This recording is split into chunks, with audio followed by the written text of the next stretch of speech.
Police Response to People with Disabilities is an 8-part series of videotapes on police response in situations involving people who have mobility impairments, mental illness, mental retardation, epilepsy or seizure disorders, speech impairments, deafness or hearing impairments, blindness or vision impairments, or other disabilities. This tape provides informal guidance to assist you in understanding the Americans with Disabilities Act. For more specific guidance, please consult the law itself and the Department of Justice's ADA regulations.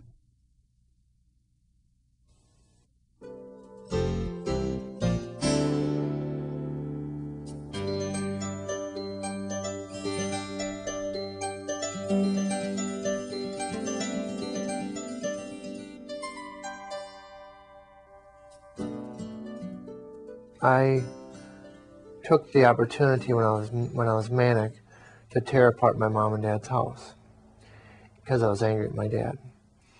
And the policeman came, and he didn't do anything really. He was just there. He saw the house. He saw what was going on. He saw I wasn't really dangerous. So my mom told him I wasn't dangerous, but I was wrecking things. And he was just a presence, and slowly he worked his way toward me and started talking to me, you know, what's going on, how you doing, and all this stuff. Ended up, he had me in 10 minutes or 5 minutes handcuffed in the back of his car, and I let him. As a law enforcement officer, you will certainly encounter individuals with mental illnesses in the course of your work. There are approximately 10 million Americans who experience some form of emotional or mental disturbance serious enough to require treatment. Mental illness affects people of all ages and all levels of society and all ethnic groups. The symptoms can range from mild to severe. I have manic depression, which is a mood disorder, which allows, it takes my system on a roller coaster ride sometimes, but I take medications to balance that all out. I mean, one of the most common symptoms is paranoia, so you don't want to get help. You don't want to take a medication that you're not sure, you know, what's in this stuff. People who once might have been hospitalized now live in the community, thanks to more effective drugs, better treatment techniques, and the closing of state institutions. Unfortunately, a lack of funds for support services has left many people with mental illnesses on the street without adequate treatment. I've been very lucky to have a supportive family and supportive activities that allow me to live a normal life. But I could see if it wouldn't have happened my way, I could be on the street. I could be walking around without medication in my body and having a real hard time. Some of the different types of mental illness include acute anxiety, exaggerated fears, obsessive-compulsive, irrational, repetitive behavior, post-traumatic stress disorder, which is a feeling of extreme fear due to specific trauma, manic behavior, overly active and disruptive. Depression is an indifferent attitude or suicidal behavior. Schizophrenia, social withdrawal, perhaps hearing voices or having hallucinations. And psychosis, disoriented or delusional behavior. Psychosis is simply, I mean, it has such negative connotations. It's not necessarily somebody who's homicidal, and that's, you know, the assumption.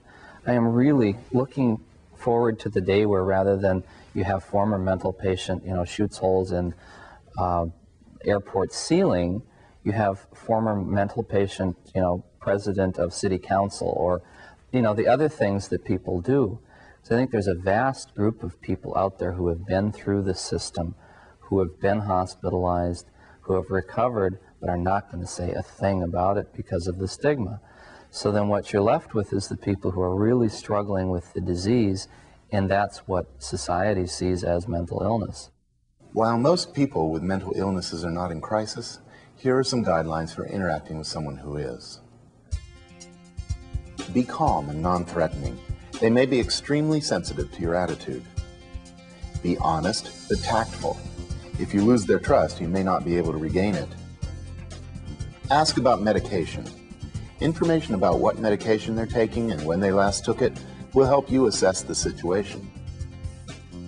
Remain alert. Their behavior may be unpredictable. Most people with mental illness are not a threat. They are more often a greater threat to themselves than to others. Use force only as a last resort.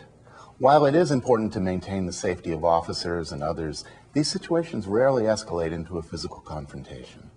One of the things I think that can be asked is, how are you doing? What do you need? People sometimes just reach a point where they're frustrated with an aspect of the system. And if you can find that out, you can become more of an ally than if they're just this ranting, raving person with, and you have no idea why they're doing it. He didn't come in and say, "Hi, I'm the police." Well, it was obvious. He's the police. He's got a badge, it's obvious. But he treated me with respect, and that's what I needed at the time. And that changed the situation, because otherwise I might have gotten violent. If I would have felt threatened, I might have just blown up and, hurt somebody.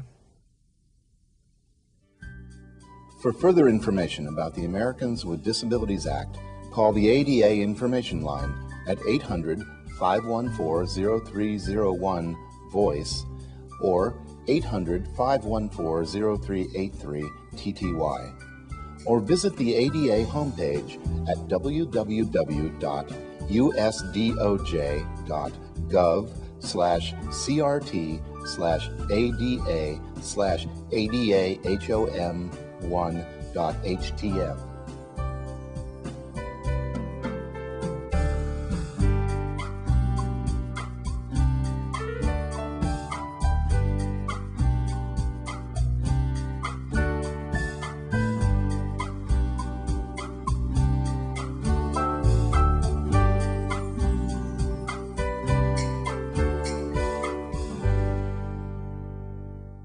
This videotape is available in a comprehensive 1-hour program in addition to the 8-part series for roll call training.